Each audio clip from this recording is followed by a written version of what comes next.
Bwana Yesu asifiwe. Nashukuru tena Mungu kwa kunipa hii fursa ya kukuja tena mbele yenu na kuzidi kuzungumza kuhusu mausia yake. Maana alinituma na hilo ndilo neno ambalo lenye liliweka katika moyo wangu na lenye liliweka katika maisha yangu, ndio nazidi tu kuwaeleza Wakenya. Kwa sababu sina assignment nyingine yote duniani ila tu kuwahimiza Wakenya kuna hii wakati Mungu anakuja kutembea katika ulimwengu na kufikia kila mtu katika ulimwengu akipitia katika nchi yetu ya Kenya. Ujumbe wetu wa leo sana sana tuna base on a covenant of salt. Kuna wakati hapo nyuma kidogo like 2023 September. Kuna wakati Mungu aliniambia nikasimame katika ile land iko na crude oil na nitoe ujumbe nikiwa pale. So hiyo siku wakati nilitii na nikaenda pale nikatoa ujumbe na ikafikia Wakenya wengi, hapo kuna agano aliweka na mimi. Na he told me that kuna vile alikuwa ameagana na Daudi, mfalme Daudi, King David. They had a covenant of salt. A covenant of salt. He told me, as I had a covenant of salt with my servant David, that is how I will have a salt covenant with you. So he covenanted with me, and by then I cannot lie, I didn't know more of anything to do with the covenant of salt. So I tried to seek and know more of a covenant of salt. So, Wakenya mimi nataka kuwaambia nini? Nilisema hapo nyuma kuna ujumbe niliwapatia kuwaambia kana kwamba kuna wakati itakuwa ni kama the land is passing judgment, but through that judgment the Almighty God will bring the revival, the end time revival, yes. I am sure most of us are getting it. Na nilisema kwa wale hawajashika ninasema nini? Msijihukumu, kuna vile Mungu atatufikia sisi sote. Unajua wakati aliniambia he is doing a salt covenant with I and the nation of Kenya as a whole, na maanisha nini nikisema hivyo wa Kenya? Kuna vile Mungu alisema atatumia the land of Kenya irregardless. It doesn't matter what we are passing through or what we are seeing. Lakini alisema amefanya agano la chumvi nasi. As a nation, yes. So hakuna vile nchi ya Kenya sio yenye italeta revival. Hiyo tukae tukijua, hata tukipita magumu namna gani, hata tukiongozwa na watu hawaelewi tunaenda wapi, tukae tukijua Wakenya kana kwamba huu ni ule wakati Jehova alisema atakuja kujidhihirisha, because he has done with us a covenant of salt. What do we mean by a covenant of salt, Kenyans? Unaona, chumvi, hakuna chakula inaweza kuwa na ladha kama haina chumvi. Na tumeambiwa tumefananishwa kama chumvi katika ulimwengu. And I remember very well he told me that actually these were his words. Like, kama vile it spoke on in English, Kiswahili. Kama vile niliweka agano na mtumishi wangu Daudi, ndivyo nimeweka agano nawe. Kama vile nilivyoweka agano langu na mtumishi wangu Daudi la chumvi, ndivyo nimefanya na wewe. Then he told me, kumbuka chumvi ikiisha ladha ukanyagwa. Hizo maneno sikuwa nimeziona katika Biblia. Aliniambia chumvi ikiisha ladha inakanyagwa. Na nimesema hizo maneno sikuwa nimeziona katika neno lake. So I went back again to search for those words. Na immediately nikaziona na nikajua what it means. Actually, naendelea tu hata waleo nikijua what it means to have a covenant of salt with the Almighty God. So Wakenya, nataka kusema nini siku ya leo? Nimesema hivi, mnaona mambo iko mangumu kabisa katika nchi yetu. Hapo ndipo Jehova atakuja tu kujidhihirisha. Kwa maana hatuna njia ingine yeyote pahali pengine popote. Ni Jehova ajidhihirishe katika hayo magumu. Nilisema kwa wale tulipewa watuongoze, hawajawahi shika Mungu anataka nini na hii nchi. No wonder ndio sababu atakuja kufanya mambo yake yenye tutaangalia tuone it's like a judgment. But that is how he will do it in the nation of Kenya. Nimesema na tutasoma katika kitabu cha Matthew 5:13. Matthew 5:13. Kwanza tusome 2 Chronicles 13 and verse 5. 2 Chronicles 13 and verse 5 inatuambiaje? Don't you know that the Lord, God of Israel, has given the kingdom of Israel to David and his descendants forever by a covenant of salt. Katika kitabu cha Jeremiah pia nilisema nchi ya Kenya itakuja kukua rescued or rather revived through Jeremiah 13:33, the whole of the chapter. Actually, you will know how it shall come to pass. Because at this very time, it's the time that Jesus Christ is manifesting his works in the nation of Kenya and in the whole world, yes. And I said ataanzisha katika nchi ya Kenya kila jambo mtakaloliona katika ulimwengu ambalo ni Jehova atakuwa anafanya. Actually, litaanzia katika nchi yetu ya Kenya. Na ndio nilisema tuko na agano, a covenant that cannot be broken by anything under whatever circumstances, yes. Not even by sin. Tunaona hata kuna wakati King David amemkosea Mungu. Najua kwa huo wakati nilikuwa najaribu kwenda mbele za Mungu, nikijaribu kuona vile ninavyoishi pahali ninapoishi na watu ninaoishi na wao. Najaribu kuona we have not kept the standards of the Almighty God. Hatukuwa tumefikia ile kiwango, na hata waleo hatunjafikia. I cannot tell you lies, Kenyans. Hakuna mtu amefikia ile standard ya kukaa to that very highest standard, because we are in the world, we are just living by grace. It is by grace of God that he is using us. So wakati huo naenda mbele zake nikimwambia, see the people I am interacting with, how will you be speaking to me when I am near these people? So he told me, it doesn't matter. It has nothing to do with me actually. It only has everything to do with him and the covenant that he has covenanted with the nation of Kenya. Just the way he covenanted with his servant David. That is how he has covenanted with the nation of Kenya. Na alikuwa anangojea aone ni nani ameshika vile amesha covenant na nchi ya Kenya. And by his grace nikajua akanieleza, you know, whatever thing I am bringing before you Kenyans, kile chote ambacho nawaletea mimi ni kile chote Jehova amenipatia niwalete.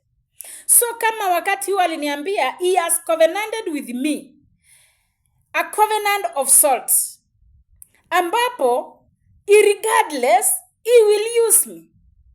Under whatever circumstances, he will use me. I'm not saying that na mimi ni lower the standards to nimfikie Mungu. Hapana, najaribu kueleza kama aliniambia irregardless he will use me. So irregardless he will use the nation of Kenya, yes. What do I mean?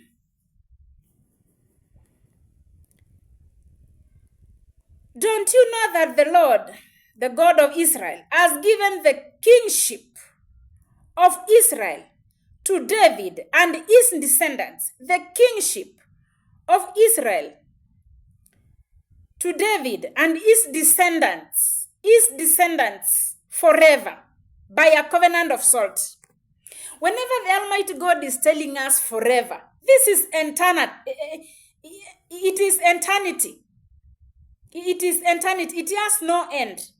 So as long as we are aligned, as long as we recognize that it is by the covenant that he has covenanted with the nation and with his servant David.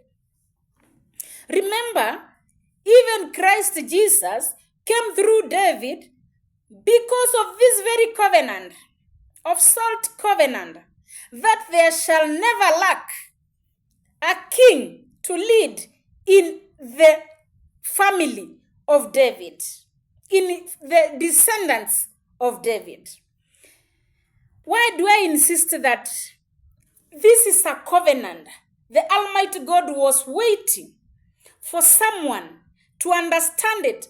Actually, I said he is looking for one. And then when you understand the word of God through revelation, yes, he is ready to use you. What do I mean, Kenyans? Wakati ninaposema Mungu, nilipoenda kusema kana kwamba nchi itakuja kuponywa na ile crude oil iko katika shamba langu, immediately the Almighty God told me that because you have obeyed, out of your obedience, I can read where I wrote it, out of your obedience, I will make you a leader over my people. That is what the Lord told me. Then, immediately, like a week or so, akaniongelesha tena akasema, kwa sababu nilitii, ameweka agano nami la chumvi, kama vile alivyokuwa ameweka na King David. So, juzi, ndio nilikuwa nafikiria, what was the Lord telling me concerning salt? Na nikajua, ni vizuri wa Kenya niwaeleze kana kwamba, hata kama munaona mambo ni magumu, Jehova bado tuko katika mawazo yake.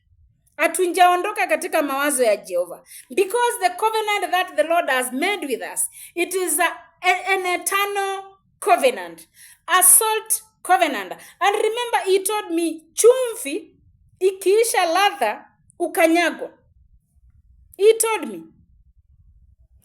Kama vile nilivyokuwa nimeweka agano la chumvi na mtumishi wangu Daudi, ndivyo nimeweka na wewe. Agano la chumvi.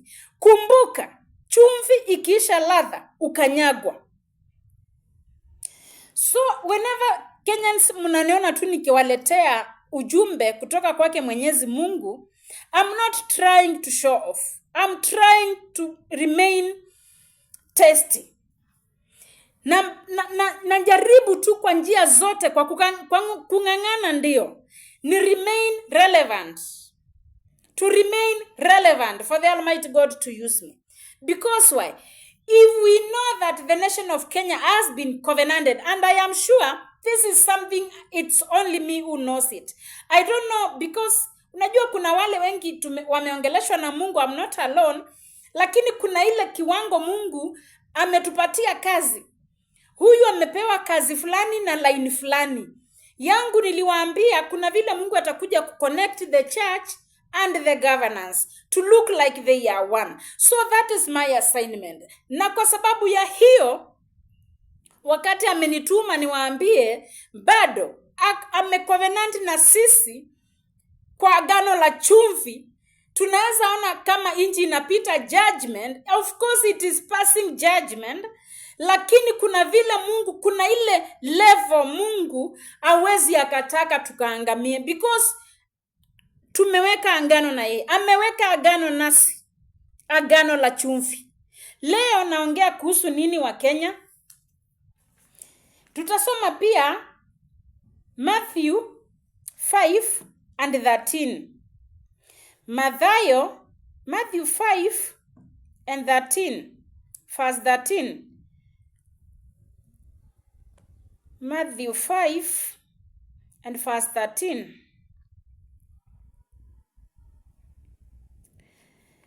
You are the salt of the earth, but if the salt loses its saltiness, how can it be made salty again?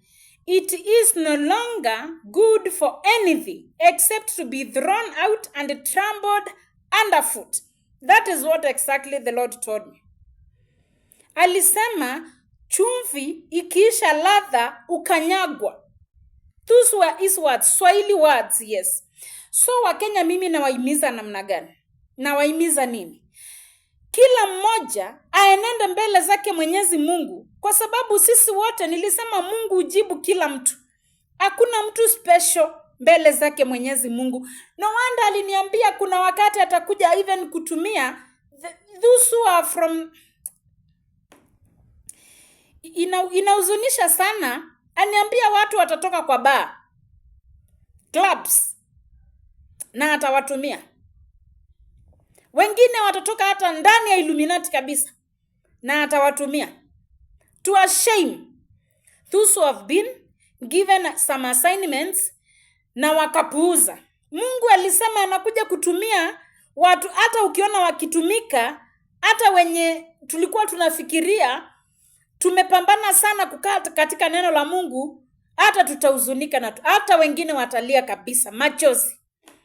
Kwa sababu Mungu atatoa watu hata katika baa. Kuna wengine walianguka kama neno lote wamelijua.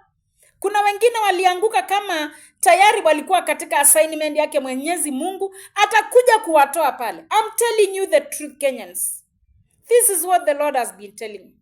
Atakuja kutumia people wenye hata kila mtu ataangalia ahuzunike moyoni mwake akiwa kanisani. Aseme how come? Mungu, si huyu ni ule msherati tunajua vizuri sana.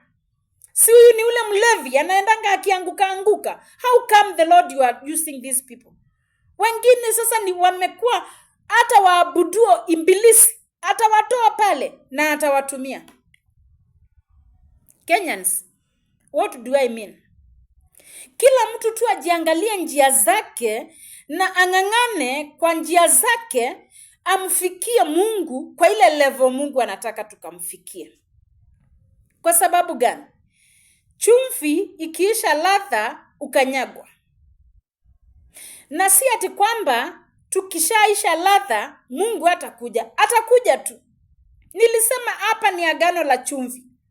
Irregardless the Almighty God will come. Yes. Irregardless the Almighty God will use the nation of Kenya.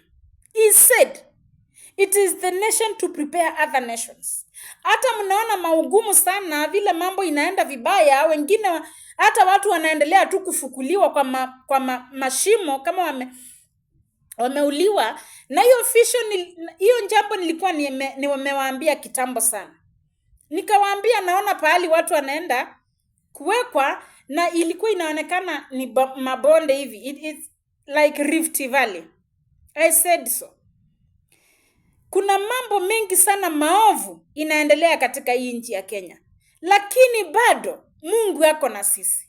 Mungu anje tuacha. Mungu yako na sisi. Mungu bado atatumia nchi. Ni vile, kuna vile sasa itafikia aondoe those who are not getting it. Even those who are in the church.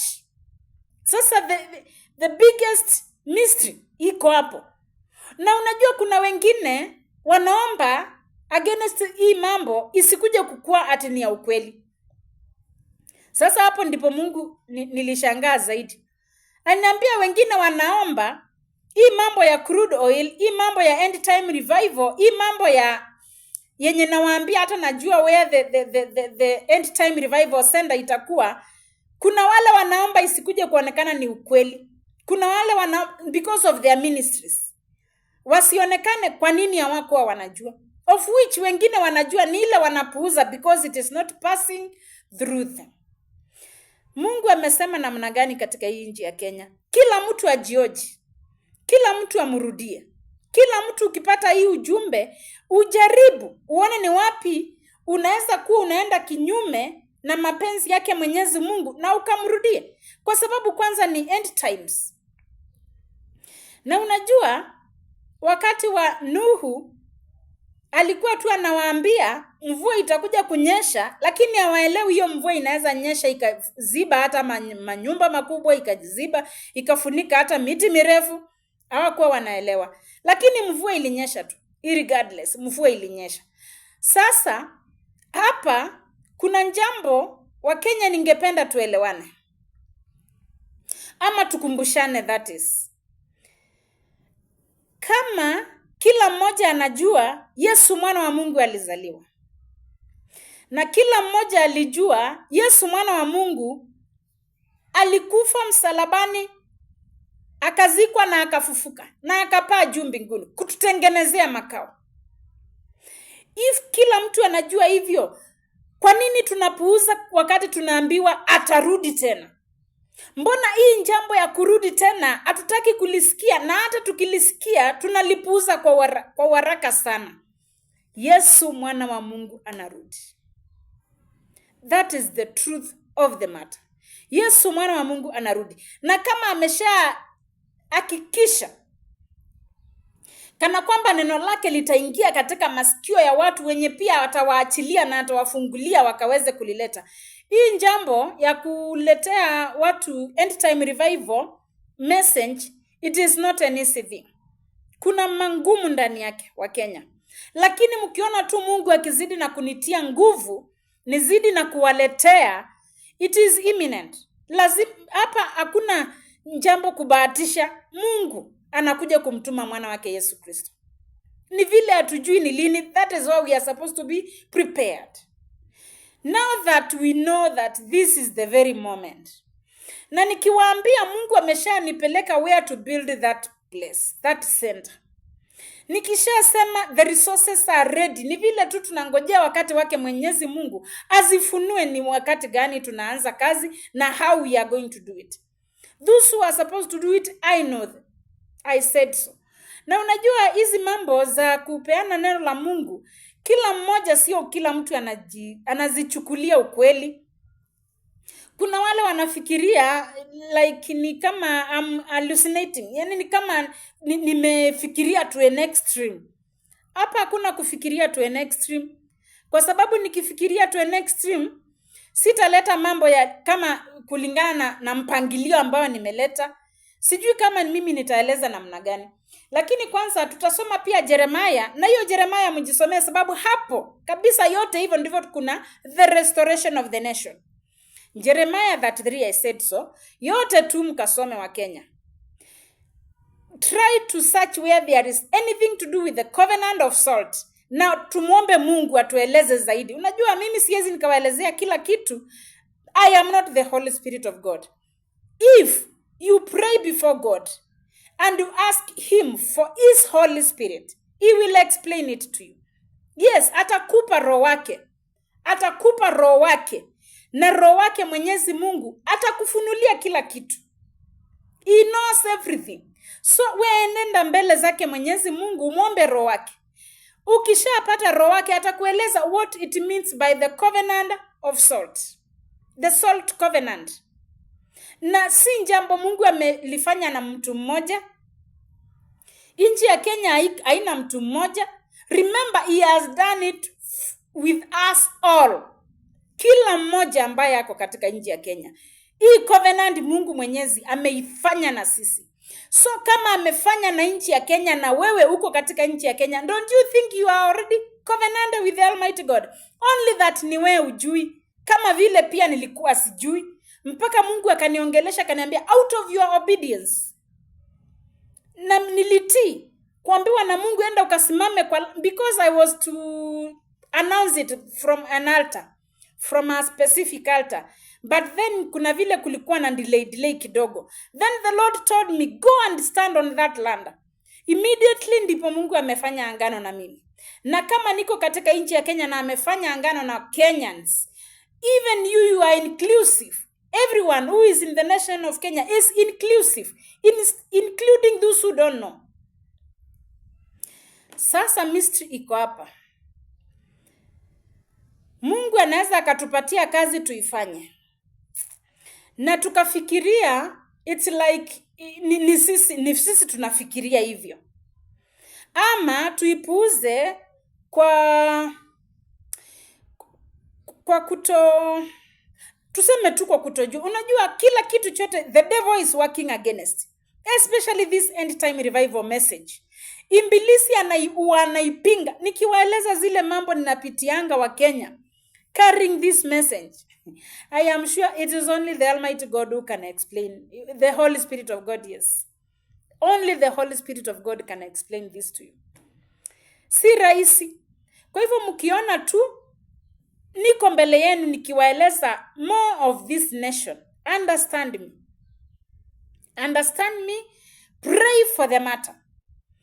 Wanasema sana tukileta ujumbe wa jambo mbaya zinakuja kutendeka, huwa tunasema ndio tuombe against. Tuombe to cancel it. When jambo nzuri linakuja kutendeka, tuombe kwa kushukuru tukimwambia Jehova ni asante. Jambo kama hili la economic revival, maybe someone somewhere is being waited by the Almighty God to thank him. Unajua, katika neno la Mungu, kila mtu ako na line yake. Maybe yangu ilikuwa ni watangazie tu na mwingine somewhere alichukulia kwa uzito na aliombea likaweze na kutendeka. So what do I say, Kenyans? To those who are supposed to pray for these messages, pray for these messages. Because mimi ndio nilikuwa nizileta. What if sinjazi kuzileta? Saa hii tungekuwa bado hatujui nchi inaendelea aje. Because Mungu achukuangi assignment ya mtu mwingine akaipeana unless those people don't get it. Kama ningekuwa sinjaelewa ama nielewa na nipuuze, hapo ndipo Mungu atachukua na aipeane kwa mwingine. Kuna wale wamenashajua, they are intercessors, they are supposed to be praying for the nation and they are doing it like ni kama kanisa imelegea. Ni kama kanisa. And by the way, the Lord told me it is the church which will delay. Na mimi nimeangalia vizuri sana, nimeona ni ukweli. Kwa sababu gani? Nani mwingine alishaenda mbele zake Mwenyezi Mungu akibeba hii ujumbe yote mimi nimekuwa nikiwaambia of end time revival, economic revival, end time revival center? Nani mwingine alipeleka hayo mambo mbele zake Mwenyezi Mungu akatutia nguvu za kuendelea na kumngojea? Ni nani mwingine? Nisaidieni wa Kenya. The moment we are bringing the word of God, huwa tunaleta ndio tukaweze kuenda mbele zake kwa kumshukuru. Now that we know that he has covenanted with us, he is not going to delay. Ile siku yake haitapita. Ile siku yake ya kutenda haitapita. And again I said that wakati akikuja itakaa ni kama judgment. Itakaa ni kama the nation is being judged. Itakaa ni kama ni mambo mawili na run simultaneously. Itakaa ni kama pande hii kuna maovu mingi sana inaendelea na pande hii kuna wema mkuu sana unaendelea. Hapo ndipo najaribu kueleza, hata mimi niombe Mungu anipatie yani nipate revelation zaidi, nikileta vile itakuja kuwa nikuwe pia na mimi niko sure of. Because what I know is that itakaa ni kama the land is being judged, and that through that in that judgment now the Almighty God atachipua the revival. That is all what I know. I don't know how I'll explain it, but help me to pray for me too. Na sisi sote tuombeane wa Kenya. Hata mimi nawaombea sana, mshike hii ujumbe yangu mimi wanasema nini. Naomba sana kwa rehema zake Mwenyezi Mungu awasaidie na atusaidie sisi sote tuelewe anasema nini. Kwa sababu kama alisema Kenya itakuja kutumika na nchi itakuja kukaa ni kama the church is leading every other mountain. The church will lead every other mountain. The governors, the education, all those media, all those other mountains of influence. The church will look like it is the overall, of which now we know we are not. Saa hii tunajua hatunjafikia, because that moment hatunjaiombea ikafika katika mikono yetu. Ndio nasema nini wa Kenya, tuzidi na kuomba wakati wa Mungu usije tukaudelay, and of which we are so happy. And my happiness is his covenant is salt covenant. He has covenanted with us a covenant of salt, that which it cannot fail to come to pass under whatever circumstance, because it is not based on our deeds. It is not based on our deeds. It is based on him and his timing. So what am I saying? Am I saying that tulegee tuenende katika njia za uovu? Hapana. Nasema tuzidi na kumngojea Mungu kwa kujitakaza. Because in the first place I said that ni wakati wa mwisho. Hakuna mtu atajua hii siku ni lini. Hatujui hata wakati Mungu akikuja kujidhihirisha how long it will take for Christ to come for the church, for the spotless church. So if he is coming for the spotless church, are we spotless? Are we spotless? Are we spotless? Not yet. Yes, not yet. May we work for that. Tupambane tukue spotless. Vile neno lake Mwenyezi Mungu linasema. Amesema ameliinua neno lake kuliko jina lake mwenyewe. Meaning, hakuna ile neno alitakuja kupita. Every word which has been written for us, it shall come to pass. Yesu mwana wa Mungu was prophesied that he shall be born. And of course he was. Na ikapeanwa vile itakuja kuwa. Na hivyo ndivyo tuliona. So kama it was prophesied that this is the nation of Kenya, the nation of Kenya shall be used. Of course tunakuja kuona hiyo ikikuja kupita. Very, very soon it shall come to pass. And if it was prophesied that the end times will look like that time of Noah, itakaa ni kama wakati wa Nuhu. Nuhu aliongea akaongea, hakuna mtu anasikia, ijapokuwa familia yake. Hata maybe familia yake iliokolewa kwa sababu ni yeye ametengeneza. Maybe wengine pia hawakuwa wanamuelewa. Even though hakuna hiyo hajaandikwa. Hiyo hajaandikwa wa Kenya. Nasema tu kwa kufikiria. So what do I mean? Tafadhali tusikilizaneni na tuelewe ili neno lake Mwenyezi Mungu. Tuombeane.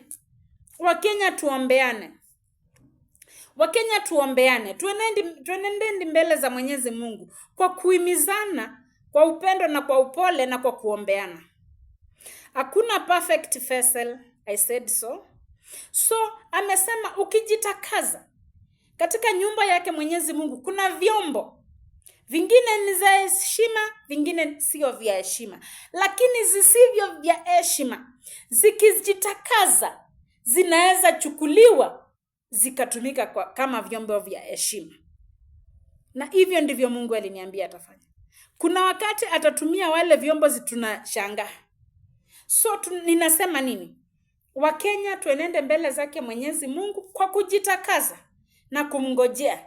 Maana alisema hawezi tumia pia chombo akinjajielewa. Hawezi tumia chombo akinjajielewa. Ujumbe wa leo nilikuwa naongea kuhusu nini? Naongea kuhusu the covenant of salt that the Lord has covenanted with us as a nation. Thank you and God bless you.